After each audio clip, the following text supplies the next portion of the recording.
It's always a pleasure to introduce somebody that is not only a member of Alcoholics Anonymous and a good one, but a man that I have known ever since I've been in the program. A man that I've had the opportunity to, again, like with Bob, is to share and be a part of, and to be able to say that he is my brother because we have the same father. Chuck?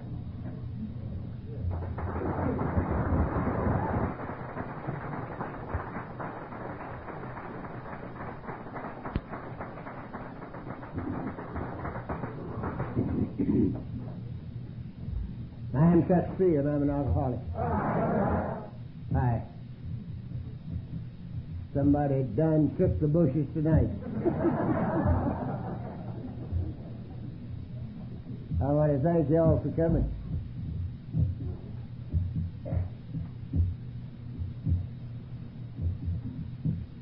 You see, you didn't come as far as I did, so I'm going to give you a little hell tonight. Why not?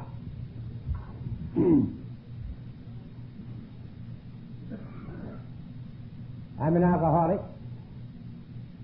What does that mean to me? It means that I cannot live and drink, and that of myself I can't keep from drinking. And that's true after 33 years and a couple of months without a drink or a pill of any kind.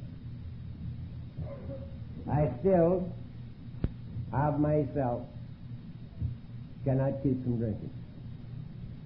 So why am I not drunk tonight? There's only one reason. You see, this is Saturday night. You and I both know that Thursday's kickoff night. You start oiling the machinery on Thursday. You get it in high gear on Friday. You paint Saturday.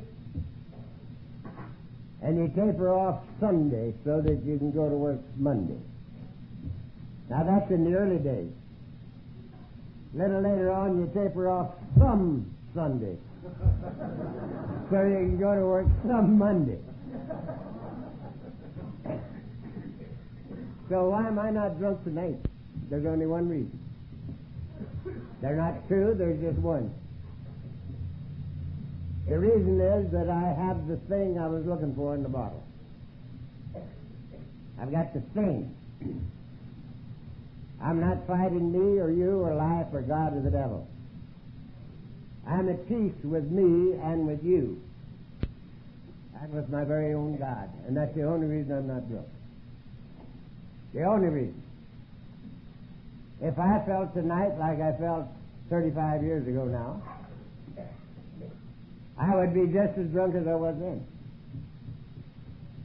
Because there's no way that I can, of myself, keep from drinking. I gave it everything I had. I gave it my home, my wife, my kids, my job, my health, my sanity, and my money. And I lost.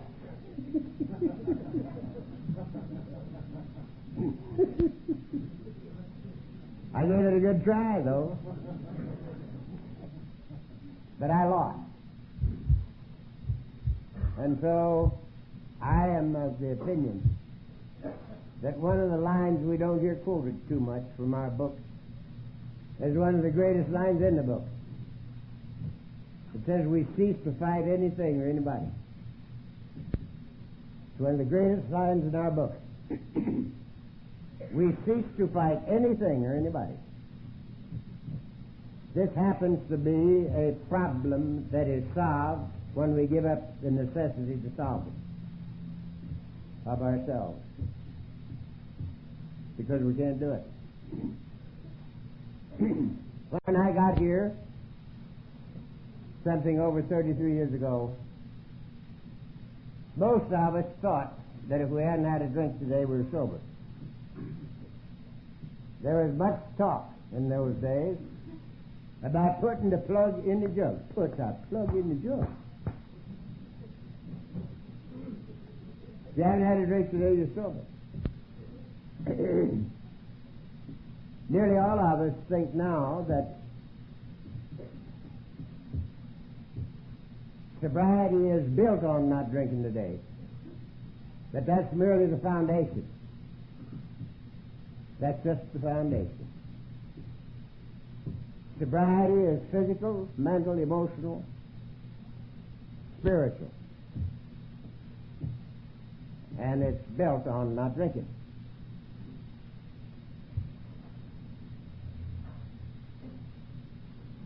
But that's just the first layer. That's the foundation for sobriety. I never had too much trouble with putting the plug in the jug. I was a periodic for about a dozen years before I showed up in my first meeting. And after every drunk, I put the plug in the jug. For good. After every drunk. So my problem was not putting the plug in the jug. My problem was taking the plug out of the jug.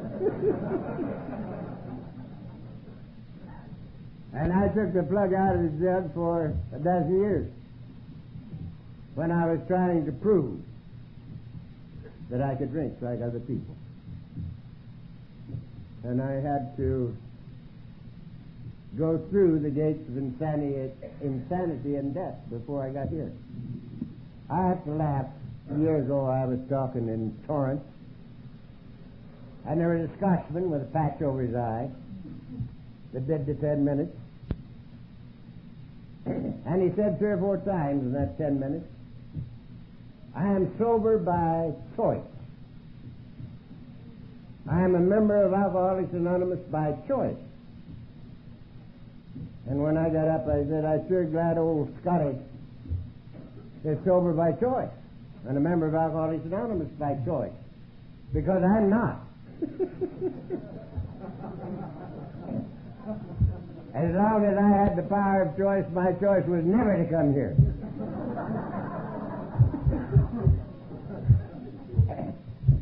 And I never came until I'd run out of everything, including the power of choice. I take credit for the first 43 years of my life. I ran my life for 43 years. I was the master of ceremonies and the star of the show. And at the ripe old age of 43, I had run it right into the bottom of the snake pit. For that, I take credit. I take credit for nothing that's happened in the last 33 years, not anything. I can't even take credit for coming to my first meeting. As I said, if I could have survived without coming to Alcoholics Anonymous, I'd never come. But I couldn't. So I can't even take credit for coming to my first meeting. And I think that's probably one of the reasons that I have been so slap happy for 33 years. This whole thing is a gift. The whole business is a gift as far as I'm concerned. And for anybody to come out from under a rock, as I did 33 years ago, and move into a life like this, it's just, it baffles, it boggles the mind. Really, it does. Because this has been a fabulous experience for me. As a matter of fact, it's been a downhill pull for 33 years. And I'm quite sure that the reason for that is because I went through the gates of insanity and death before I came. The book talks about through the gates of insanity and death. I went through it, and I want to tell you a little about that. And then we'll get going. I want to thank the powers for giving me a little bit more time tonight. They know.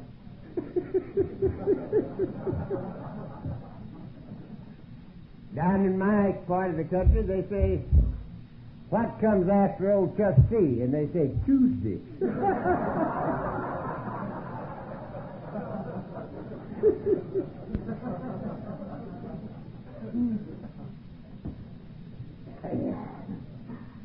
My last drunk started on the Friday before Christmas, 1945. My boss man called me in, and I knew it was curtains because I knew how it coming. And instead of immediately throwing me out, he started talking, which was a good sign. And he said to me, Charlie, I was Charlie in business, he said, you've had a lot of trouble this year. He never mentioned booze, that he knew that I knew what he was talking about when he said trouble.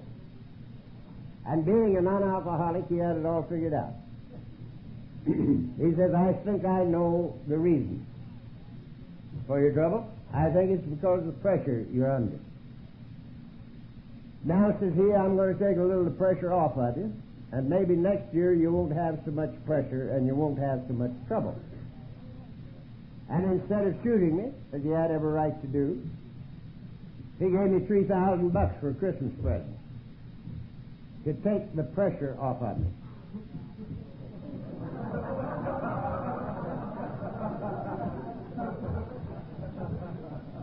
Now, if you don't think he took the pressure off me,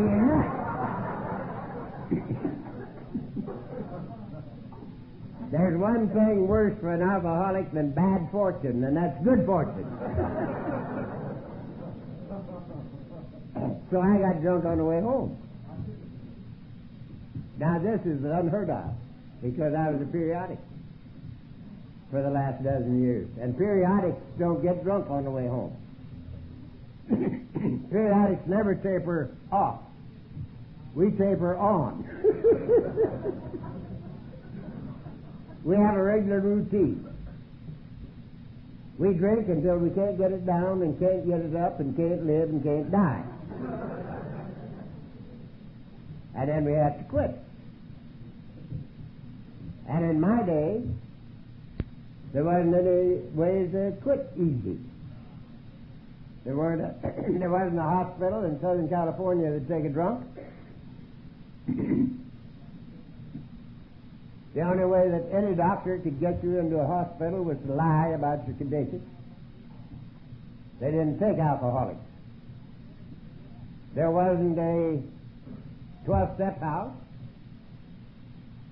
for men or women. There wasn't a club. There wasn't anything. So, the only way I knew to sober up was to die until I could live. And that's the way I had to do it all the time. And usually, after a drunk, it'd take me at least 30, if not 60 days to get off my feet. I got quite cagey with it. We have a regular routine. We come off the drunk and get feeling a little better, and then we go on a health kick. We eat as good as we can. We drink lots of milk. We eat vitamins for the bucket. Thiamine 50s were my prescription. And we get the old body back in pretty good shape. We even add a few exercises to that, you know. And when we get physically in pretty good shape, then we analyze our last drunk.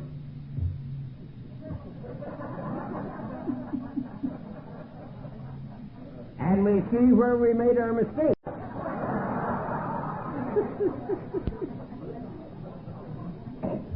And we decide not to do it that way anymore.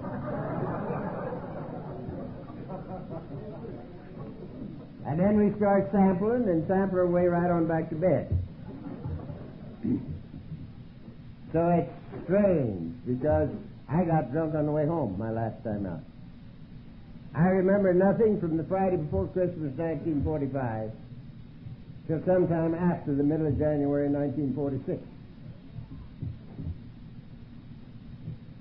I was totally blacked out. How many of you know my good wife?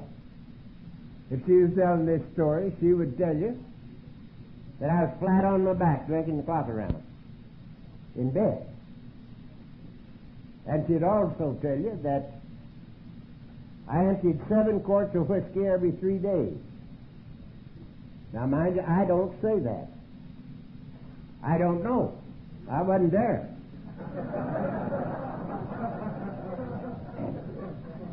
But I can't contradict her because she was there.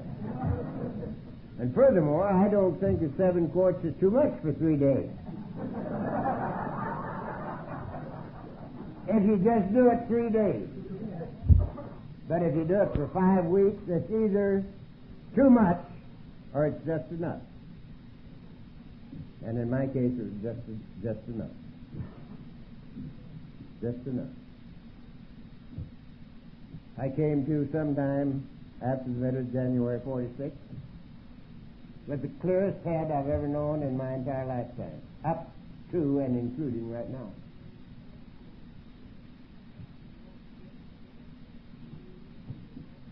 Everything between me and me had burned out sometime in that 5 weeks period. Everything. Every excuse was gone, including my mother-in-law. Now there was a king-size reason for getting drunk. My mother-in-law had only 1 kid,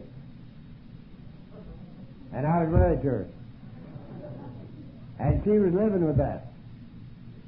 And she had a grandstand seat watching me crucify her only daughter.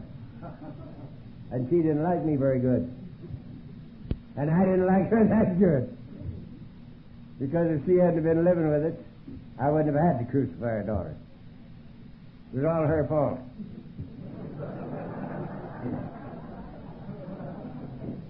We had a mutual hating society that was a beautiful thing to behold. But lest I forget it, she lived with us for 5 years after I came to this program. And you would be absolutely astounded if you could have seen what this program did for her.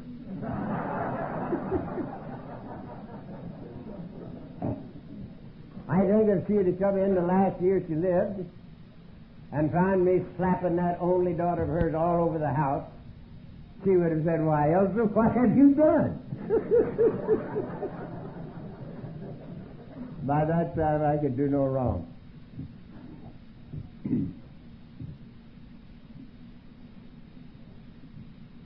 All the excuses were gone, even my mother-in-law. And I saw me as I was. And I knew without knowing why that I'd lost the battle of life. See, I didn't know anything about Alcoholics Anonymous. I didn't know anything about alcoholism. Actually, I ran out of a good drinking time before Alcoholics Anonymous was born. Alcoholics Anonymous was 43 years old the 10th day of last June. That was the day Dr. Bob took his last drink. And that's our birthday as a society. And I had run out a good drinking time before that time came around. And so I didn't know what was wrong with me, but I knew that I'd lost the battle of life. And it was the first time in 43 years that I had ever admitted defeat. Now don't get me wrong. I didn't tell you that I'd won every battle in 43 years. I got the Jesus kicked out of me on many occasions, but it was by accident. Son of a bitch hit me first. I get him next time. You know, sometimes I did, and sometimes I got again. That nobody ever made me admit defeat in 43 years. But I knew that morning that I'd lost the battle of life. Didn't know why.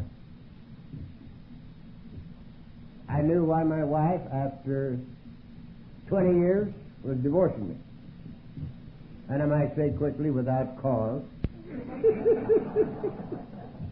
I'd given her 20 of the best years of my life. And here she's divorcing me. And I knew why, and I knew she should have done it 10 years before. I knew why our kids wouldn't come home when I was around, if they could help it. I knew why my boss man had sent word to the house that if I ever stepped foot in the plant again, he was going to throw me through the window. And the window that he had picked out don't open. It was a plate glass affair. And I knew and accepted the fact that everything dear to me in life was gone and should be gone, and that I was not entitled to have it back. Now I'm going to say that again because this is what my life has been built on for 33 years. I totally and completely accepted the fact that everything dear to me in life was gone and should be gone, and that I was not entitled to have it back. I also accepted death because I'd come that close to dying the next to the last trip out. I had gone to the kitchen in my withdrawal period that time to get a glass of buttermilk. Mrs. C. and Richard were sitting in the living room. They heard me let out a beller and heard me hit the floor. Came running out thinking that they would find me in an alcoholic convulsion and they might be able to keep me from swallowing my tongue. But I wasn't convulsing. As a matter of fact, I wasn't doing nothing. I was just lying there on the kitchen floor as peaceful as anybody you ever saw. They tell me I was a peculiar color. I was blue. And they couldn't wake me up. And so they got all exercised and called the oxygen squad from Beverly Hills Receiving Hospital to see if they'd send down a posse and see what they could do for me. And I have reason to believe that they brought me to.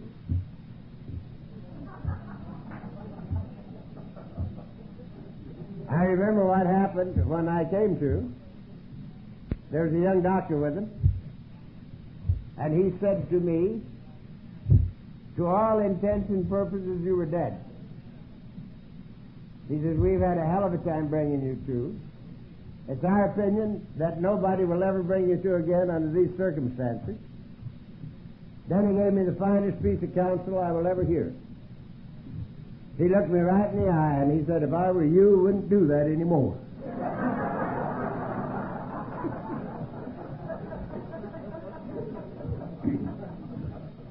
Now I want to pass that on. If I were you, I wouldn't do that anymore. But I did it again. And the last time was worse than the next to the last time, so I knew I was going to die, and it was all right.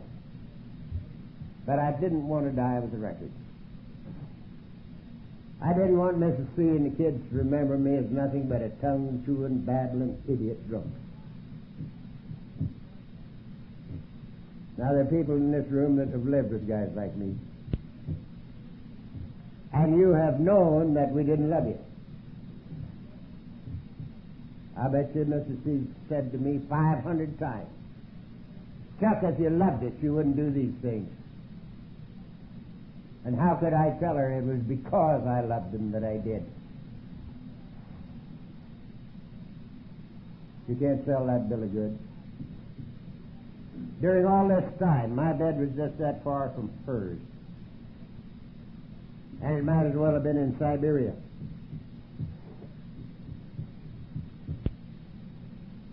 Many's the time between drunks I would look at what I was doing to that family of mine. And I knew I was crucifying them. And I knew I was going to do it again. Because I didn't know how not to do it again. And I'd get to hurting so bad right here, I'd have to go out and get another supply. And get drunk all over again, just to do away with the big hurt. Many of the times, I've gone to bed, laying there until I could tell by her breathing that she was asleep. Then I'd cry me up a river. That's all I could do, fill that pillow full of tears. Because I knew what I was doing, but I didn't know how not to do it again. So I always loved my wife and my kids, and I loved them that morning when I came to. And all I wanted to do before I kicked off was to use what time I had to rub out as much of the record as I could before I died. And I said to myself that morning, if I ever live to get out of this bed, I'll find Alcoholics Anonymous. And immediately the curtain dropped. My sanity was gone. And I was sickened to death, drunk and insane. And I had a lot of dying to do. But from the second of commitment until right now, I have never had a drink of liquor or a sedating or tranquilizing pill. Such is the great significance of this thing called surrender.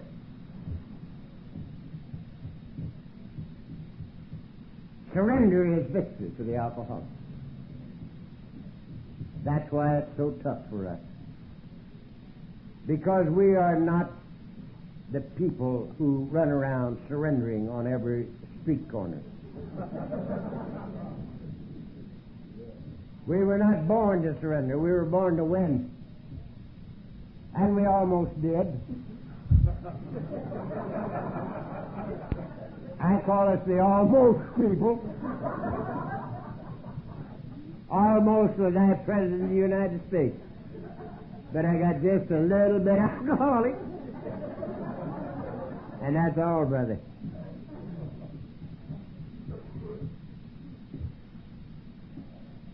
Would to God it was possible for one of us to tell one audience what it means to surrender. I would rather be able to tell one audience what it means to surrender than to be president of the universe. But it cannot be done. The only way anybody will ever know what it means to surrender is when it has happened to that person. No way can anybody tell another what it means. As a matter of fact, surrender is a dirty word in our so-called civilization. I was conditioned for generations to believe that surrender was for the weak. The strong man wins, the weak man surrenders. And I couldn't any more surrender than I could fly. And I never surrendered. One time, as I told you, in 43 years. Had I had to surrender consciously the first time, I would have died without coming here. I would have died without coming. But the last time out, the bottle did it for me. The bottle did it for me.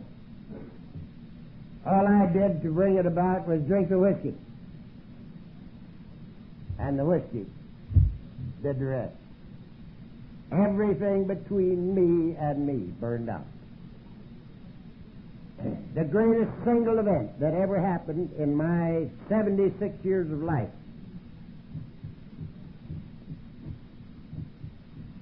I'm going to run that by you again because you're either very insensitive or you didn't hear me.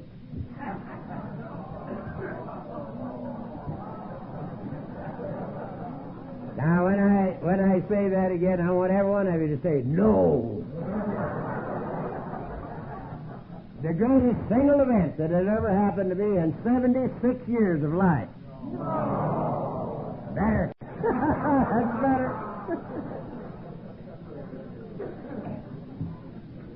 Well, it's when the bottle killed me in January 1946. I died to self. Sometime between the Friday before Christmas and the middle of January.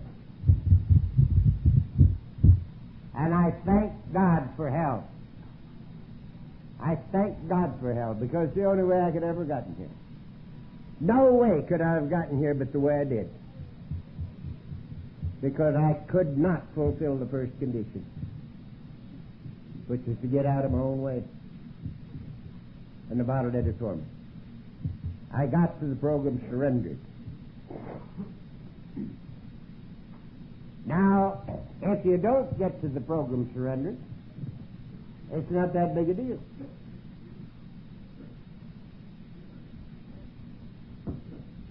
Because the first 9 steps of our program are designed to squeeze us out of ourselves. That's what they're for. To surrender it. The first 9 steps, and we're going to look at 2 or 3 of them before we hurry on.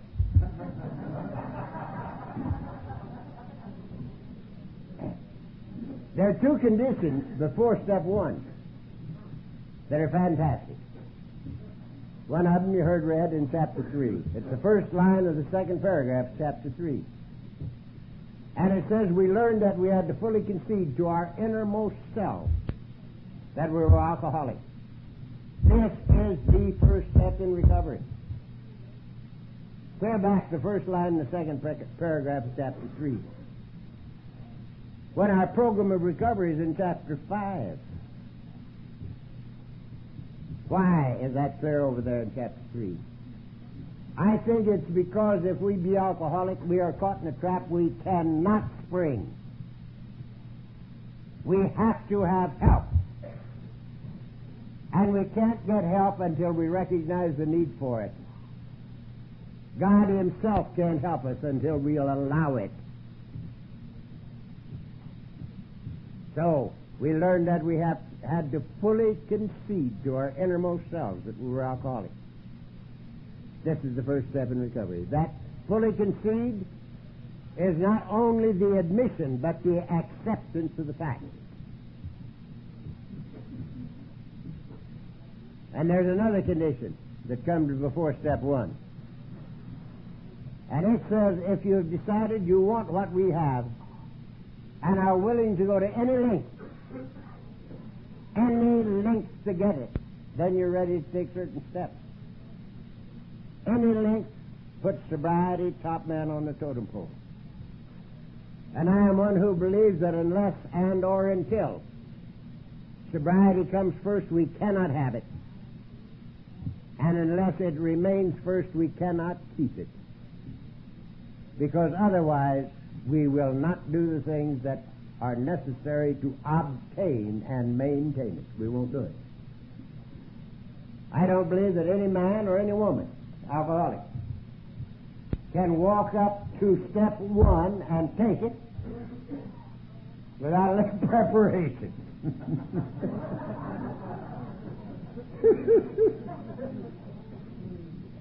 Like seeing that we've lost the battle. And like seeing that first things first, and first thing is sobriety, if we're going to live. Because the first step in the program is a 2-fold admission of defeat. We admitted that we were powerless over alcohol, physical, that our lives had become unmanageable, mental. We have lost the battle twice over. In step 1,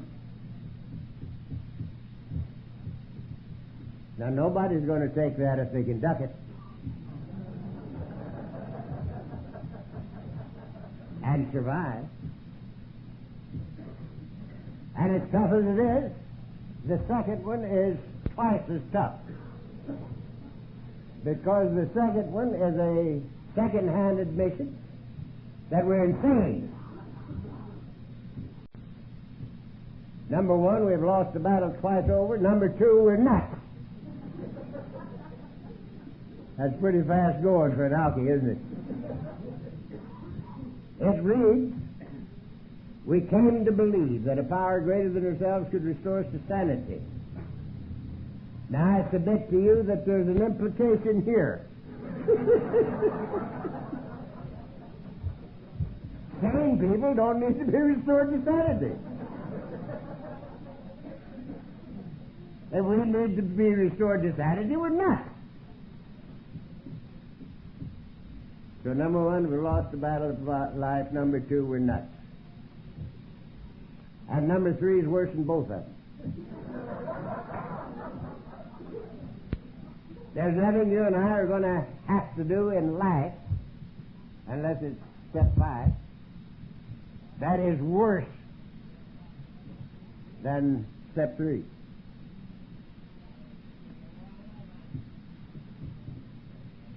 That one says we've got to give up the keys. And as serious as this is, it just tickles the hell out of me. The only way anybody could ever get my keys when I was drinking was to wait till I passed out. I would have given my keys to God. I could come out of a pub with my wife or yours.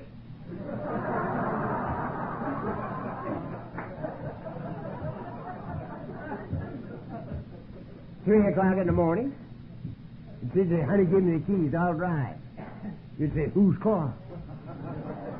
Whose car are you going to drive? This is my car. If you're going with me, get in.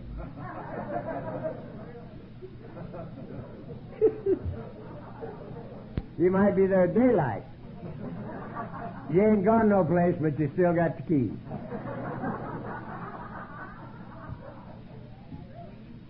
Step 3 says you got to not only give up the keys, but get out of the driver's seat. We made a decision to turn our will and our lives over to the care of God. Why? Because we've lost the battle of life. We're not. We have already been to human help, and it didn't work. Like the doctor, the priest, the preacher, the psychiatrist. And we've got to have help. So, we decided to dump ourselves on God as we understand Him. Now, the as we understood Him has no reference to understanding the infinite, thank God. It has reference to the necessity of individual experience. My God, your God. I hunted for your God for 30 years straight. From 13 to 43. And I couldn't find Him. I came to this program not even looking for Him. Not even hoping to find Him. And we found each other. I'll tell you a little about that as we go along. My God, your God. We made a decision to turn our will and our lives over to the care of God. Now, if we do this, we're no longer our problem. Did that ever occur to you? Self-concern has no place in our lives if we've turned our will and our life over to the care of God. Self-concern is nothing in the world but saying, look, Dad, I don't believe you're quite as familiar with this problem as I am. I got to get you some outside help.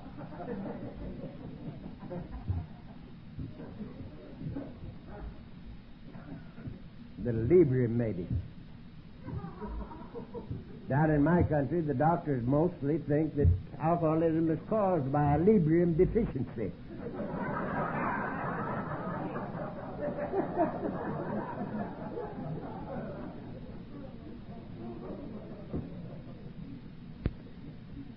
We made a decision to turn our will and our lives over to the care of God.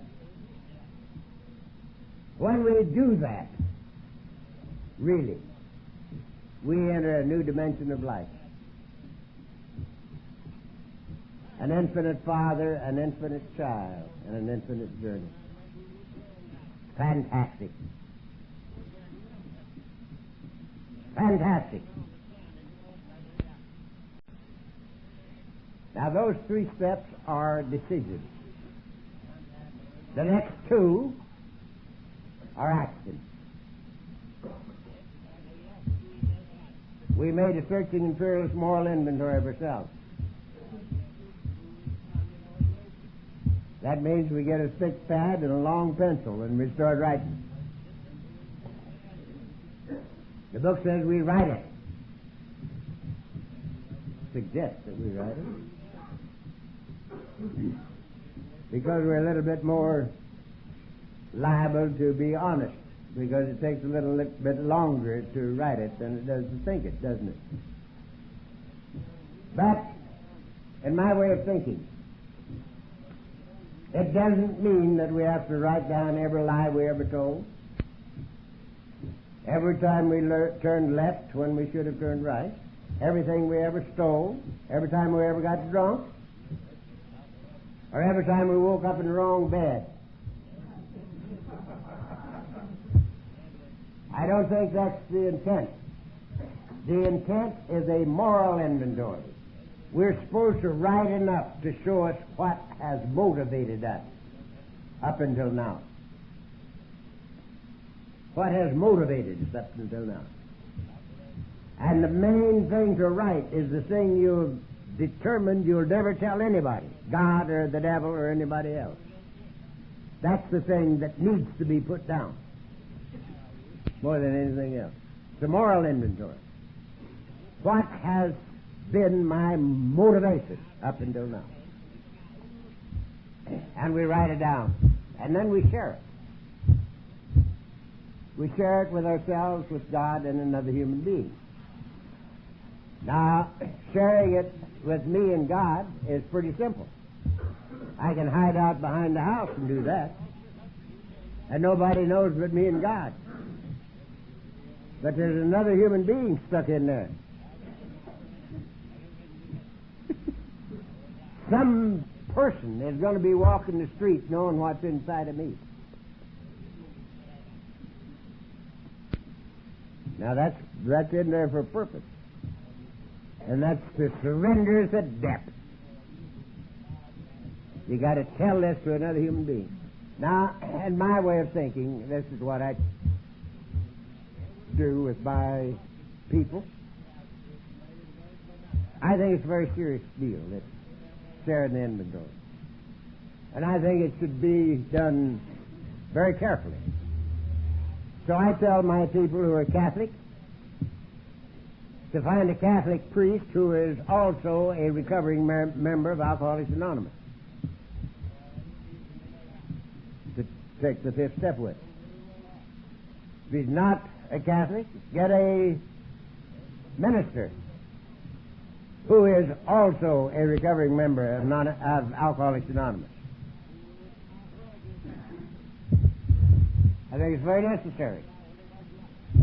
Maybe you think that they're not to be had.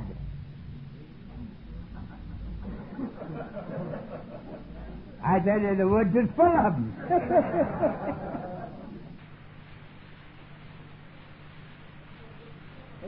It's no big chore. You can find it easy if you look. So, if you haven't got either, find somebody in the group that you think is solid enough and honest enough to keep this stuff to himself and share the inventory. It's a great deal. Now, when we get that done, we've uncovered a lot of defects of character. But we don't have to spend time working on our defects of character if we do it like the book says. All over the world, practically, I've run into people that are trying to rid themselves of their defects of character. Pulling this stuff out of the fire and beating the brains out with it. Time after time after time. That's not what my book tells me. My book tells me I'm supposed to write it, share it, become willing to give it away, and give it away. That's what my book says. we were entirely ready to have God remove all these defects of character. Humbly ask Him to remove our shortcomings. Now that's the easy way. That's the good way, and that's the only way I know of that we can get rid of it. I never found anybody capable of doing away with their defects of character. If we could have done this, we'd have done it a long time ago. We wouldn't be members of this leper colony. We'd have gone ahead and done it. Now we've had 2 action steps and 5 decision steps up until now. The next 2 are action again. 8 and 9. 8 says we made a list of all persons we had harmed and made it and made amends wherever possible.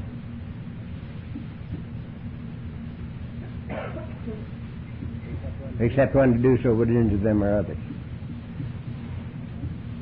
We made a list of all persons we had harmed and made amends to them. We made such amends wherever possible, except one to do so would injure them or others. I misquoted that one step.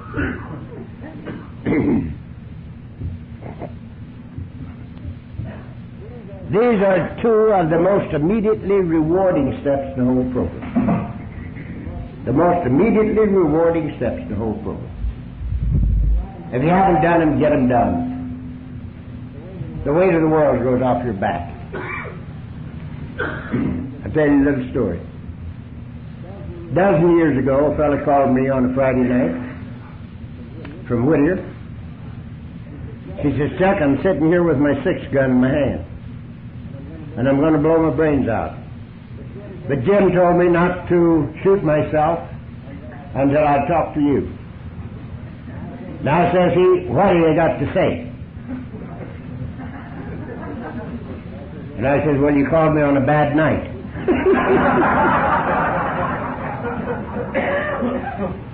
I says, "I'm talking tonight, tomorrow night, and Sunday night.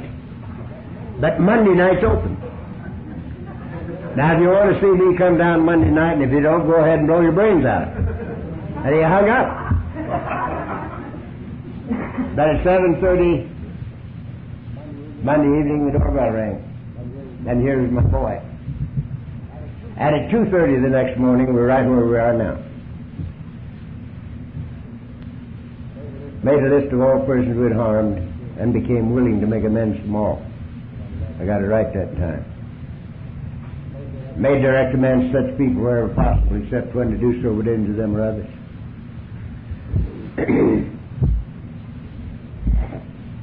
Now this old boy was not only a drunk, he was a compulsive gambler. And he lost a lot of money that he didn't have. And most of it he had lost to professional gamblers. And that is not a formula for longevity. And here it is, 2:30 in the morning, and I'm saying to this old boy, "Look, you got to go to these people, and you got to tell them you're not the big shot you would have them believe, that you're an alcoholic, that you found a way of life that might let you live one day at a time for the rest of your life without drinking. And one of its conditions is that you have to make amends. And that's why you're here. Now you got to tell them, I admit the debt. I will pay you when I can. But I ain't got no money." He said, "I can't do that. That will kill me." I said, "So what? You won't have suicide on your mind."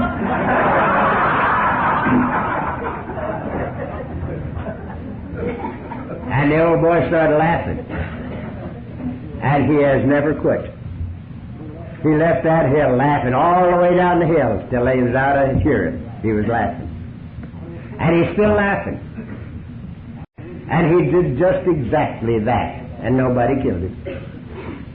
And in a period of time, he had paid off all his debts, but he was already free.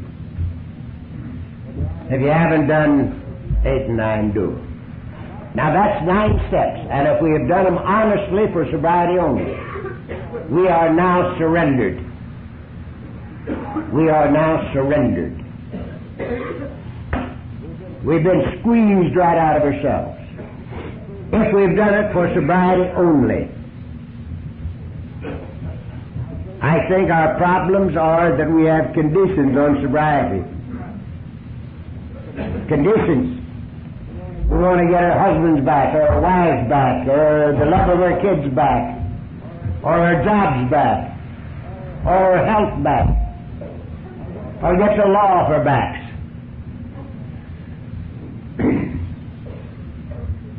I had as fine a set of related disorders as you can get.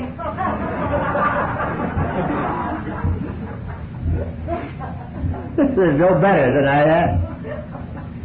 And I never spent 5 seconds on any one of them. Not 5 seconds. And they all disappeared along with the obsession to drink. And I didn't even know when they were gone. I discovered that they had gone. Now down our way, there are lots of people who seemingly think that Alcoholics Anonymous is a self-improvement society.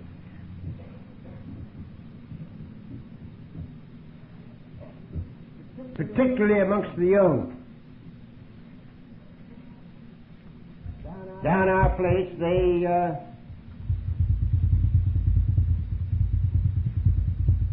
take 4th and 5th steps every 2 weeks. And between times, every time they stump their toe, they run home and write 17 pages. Writing. They're all writing all the time. I get lots of calls from these monkeys. You know?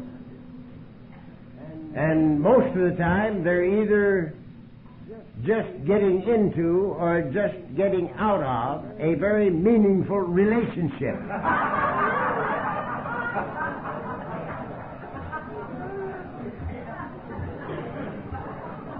And they're either higher than a kite or dying. Whether they're getting in or out, you see. Now for you who aren't sophisticated, those meaningful relationships are stacking up. That's what they are.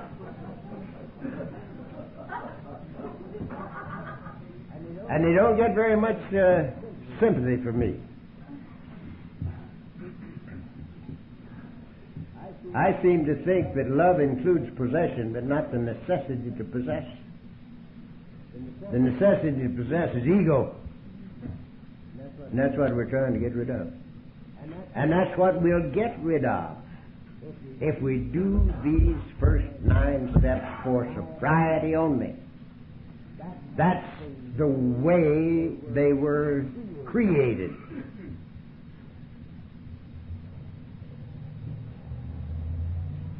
By alcoholics, for alcoholics, proven by alcoholics, written down by alcoholics for us.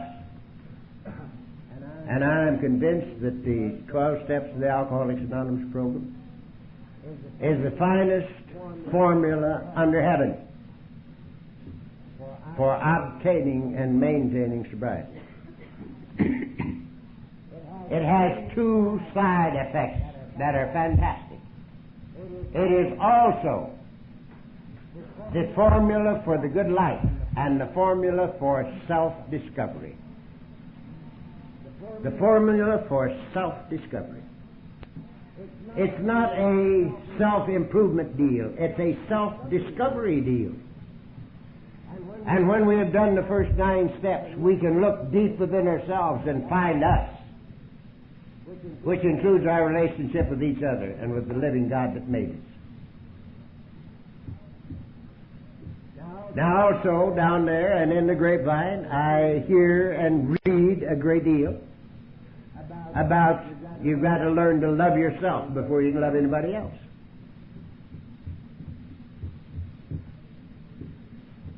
Now, I don't know, maybe you do, but I ain't done that. I never spent 5 seconds trying to learn how to love me. In the first place, I'm not interested. I don't know if any of you ladies ever noticed it, but I'm partial to women. I'm not interested in finding out how to way to love me. At all. And I'm not interested in rebuilding my self-worth. And particularly am I not interested in rebuilding my self-confidence. If there's anything that I don't want none of ever, it's self-confidence. I was born with enough self-confidence for everybody west of the Mississippi River. And my self-confidence kept me working on my problem 12 years after I'd lost. I don't want any more of it. And I don't need it. Because with self-discovery comes a feeling of worth, of value, that is unspeakably wonderful. It's unspeakably wonderful. And it has absolutely nothing to do with the human ego. But it has everything to do with gratitude. Gratitude, gratitude, gratitude. I'm so grateful I can't see. For 33 years, my gratitude has grown all out of bounds. So grateful I can't see. Self-discovery. Uncover, discover, and discard is Alcoholics Anonymous. Now let me quickly tell you how it happened to me. I was in a meeting every night for 6 months, knowing that I didn't have enough left physically or mentally to get this thing. But I was in a meeting every night because it was comfortable. It was comfortable in the meeting.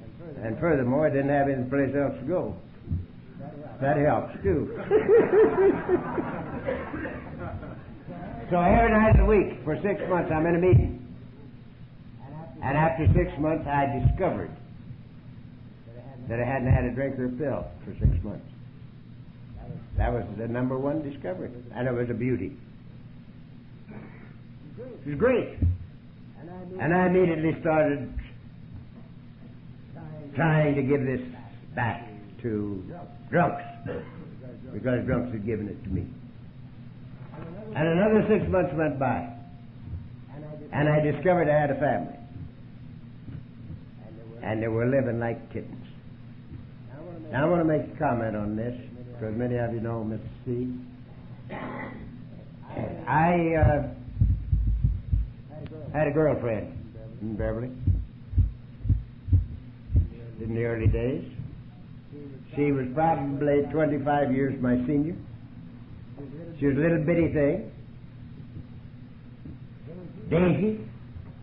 She lived up in the hill country in the big numbers, and she had big numbers. She was very, very wealthy. And her name was Louise. And Louise went with me for meetings. And I didn't live up in the big numbers. I lived between Wilshire and Olympic, down on the flatlands where the poor people lived. She didn't mind. All I had to do was call Louise and say, let's go to meeting. She'd say, come and get me. And sometime between the first 6 months and the first year, she called my house thinking to get me. And she got Mrs. C on the telephone. And Louise says, who the hell are you? And Mrs. C says, well, I'm Chuck's wife. Didn't know he had a wife. And Mrs. C says, well, he doesn't either.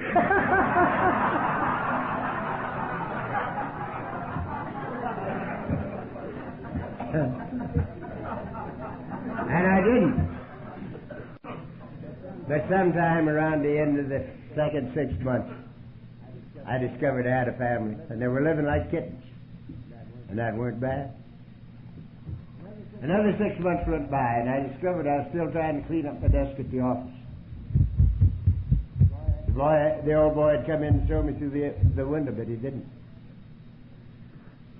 And I'm still trying to clean up the office, and business is good. Very good.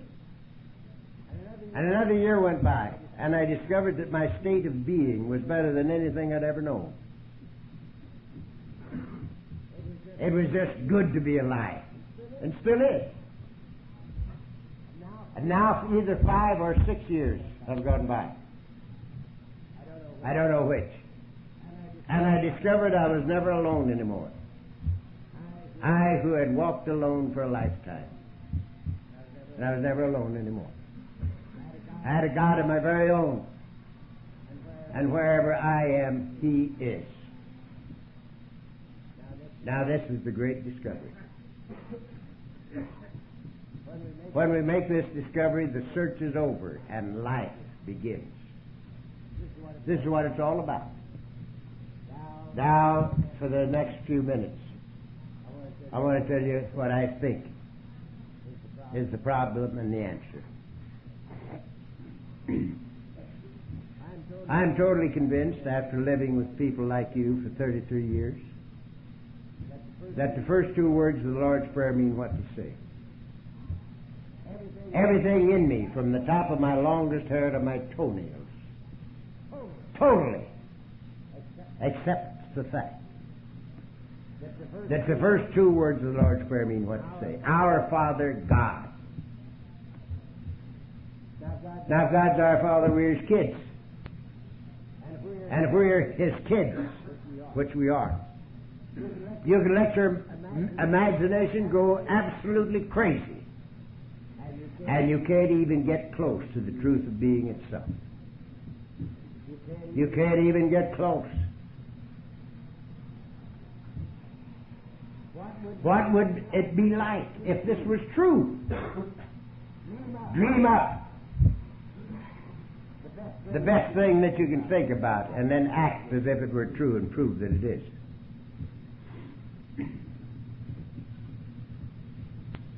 The only way that anybody will ever know that the program of Alcoholics Anonymous, the 12 steps work, is to work them and find out.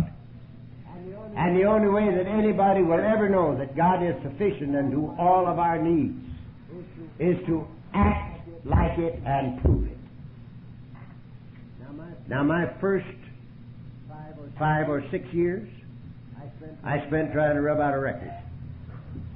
And when I discovered that I was never alone anymore,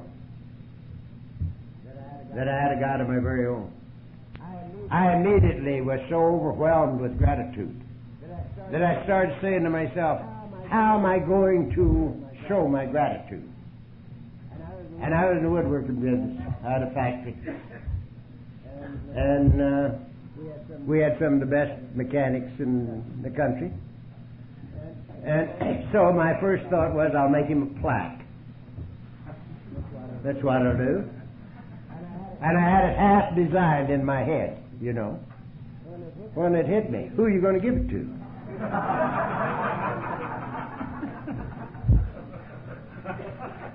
And that shot my first deal.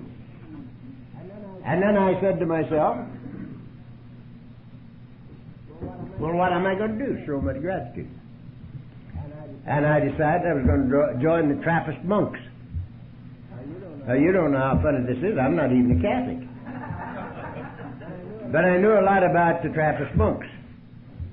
And I said, I'll just join the Trappist monks, and then I'll pray for you so-and-so for the rest of my life. Which I believe would have been quite nice. But then it hit me, wait a minute. If you have any value to life, it's to the drunk who still suffers. Because you know both his problem and his answer. And you're not going to meet very many drunks in the Trappist monk colony. You know? So I had to give that up. Then says I, what are you going to do to show your gratitude? And this little incident came through my mind, and I wouldn't take up $1 million for it. It seems that when the carpenter man was about ready to leave, he called, I call him Old Pete. A lot of people call him St. Peter. I call him Old Pete because he's a friend of mine. I wouldn't be at all surprised, and he might have been just a little bit alcoholic. Because when he got caught, he lied out of it. Now that sounds an awful lot like me. So I call him Old Pete. So the carpenter man called Old Pete in, and he says, Peter, do you love me? And Pete says, yea, Lord. He says, tend my sheep. Turned right around and said to him again, Peter, do you love me? Yea, Lord. Tend my sheep. And then he asked him again, Peter, do you love me? Yea, Lord. Tend my sheep. I said, he must have meant tend my sheep. He said it 3 times. 3 times. And I said, that's what I'm going to do. That's the rest of my life, just tend these sheep. And that's all I've done. That's all I've done. My life for 33 years has been one 12-step call. And the things that have happened to me are absolutely impossible. 11 years after sobered up, I bought the business. But they were throwing me out of it, which is impossible. And when I sold it a few years ago, I was a wealthy man. And I never spent 5 seconds trying to get wealthy. I had beat my brains out trying to get what I thought I was born without for 30 years. And ended up in the bottom of the snake pit. And for the whole time that I was in business after I got sober, I was just trying to help people do things they needed to have done because I wanted to. And they kept me busy. And they made me wealthy.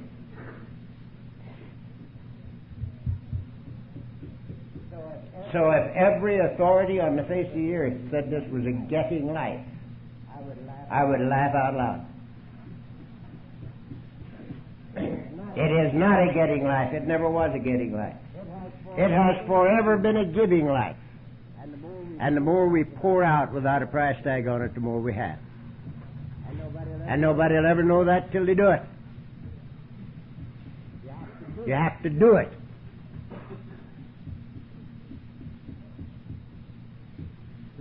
To know it. So, I told you Mr. C was divorced me. If we live till the 24th day of June,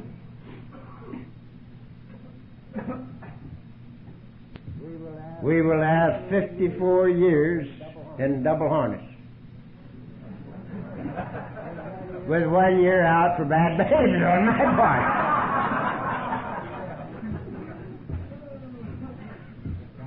Now that ain't bad. That ain't bad. And we've had good years. Awful good years. The 2 kids. Oh my. What a life we have. Beats anything you ever heard of. And I've got you. Whether you like it or not. You're all mine. Every one of them. And I'm yours. Whether you like that or not. I'm convinced that there's only one problem in life. And that is the feeling of conscious separation from, which is the best definition of the human ego you'll ever hear. That is the human ego. Conscious separation. I walked alone for 43 years. We got a gal down home that most of you have heard. She's a beautiful thing, black-haired gal. Her name is Mary R. And in talking about how we got kicked out of the Garden of Eden, you know. Mary says it wasn't the apple on the tree, it was the pear on the ground.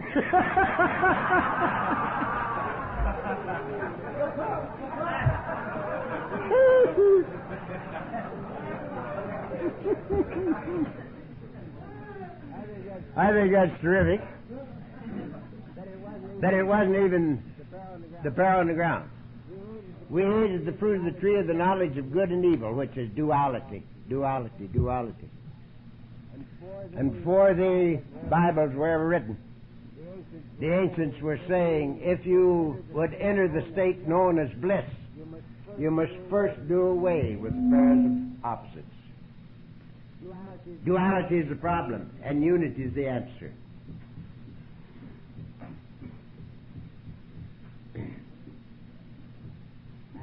And the way to bring it about, if you're people like us, is the 12 steps, the Alcoholics Anonymous program. And if you're people like Fatties Anonymous, they use our program. The problem's a little different, but they find the same answer. If you're people like Gamblers Anonymous, they use our program with our permission. Problem's a little different, but the answer's the same. Neurotics Anonymous, Mental Health Anonymous, Addicts Anonymous, they all have our permission to use our program. The problems are all a little bit different, but the answer is all the same. And it is nothing in the world but a conscious partnership with the living God that made us in the entire business of living. Conscious unity instead of conscious separation. In Him I live and move and have my being. And the conscious awareness of this is the difference between hell and heaven. Now I'll take 2 more minutes. Who else thought that way? I think Carpenter did. He said, I and my Father are one. He said, I am in the Father, and He in me, and I in you. That's pretty close, isn't it? He said, the kingdom of heaven is within you. That's what we're talking about. Uncovering and discovering what's already there.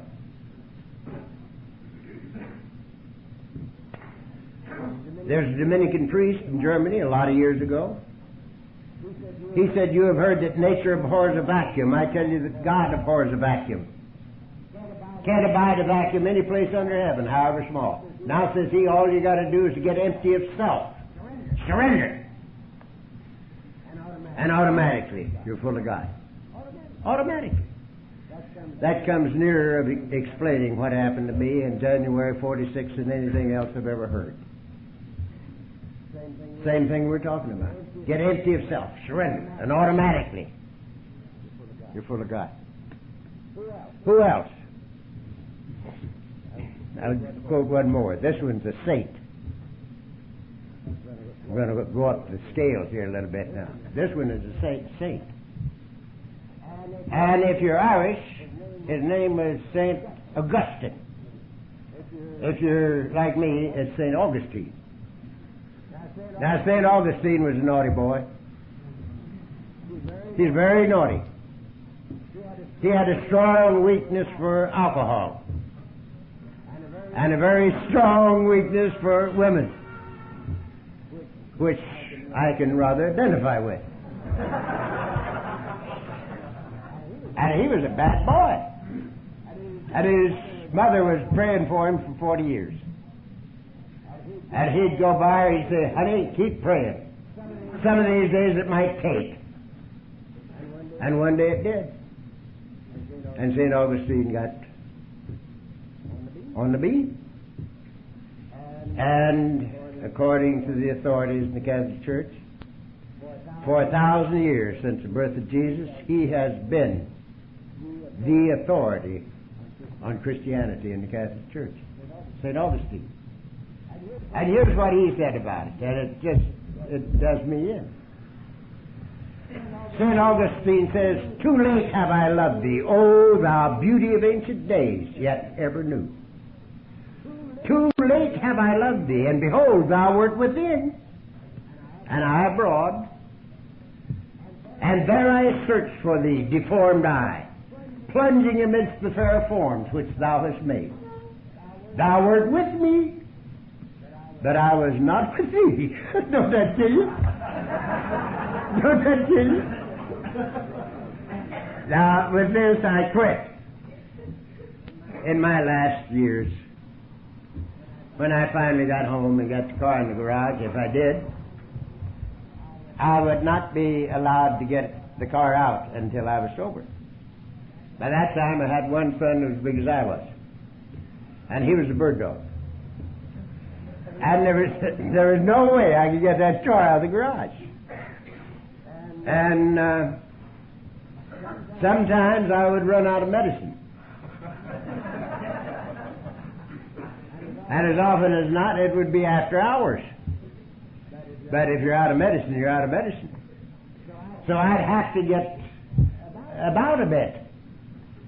So I'd commandeer one of the kids' bicycles. And I'd ride all over Beverly Hills, you know, hunting somebody that I could talk out of a bottle. And you'd be surprised how often I made it. But here I now like to sit up in my chair and look out that window of mine. Every once in a while, I can't see out of it, because it has nothing in it but your faces. The whole window's blanked out. And I sit there and cry a little while, you know, because I love you. And once in a while, I see me on that bicycle, you know, and there I go down and, you know, hunting for a bottle. And God's riding right along with me. And I hear him saying, "Look at this silly son of a gun. Looking all over Beverly Hills for me, and I'm with him all the time." God bless you. Thank you very much.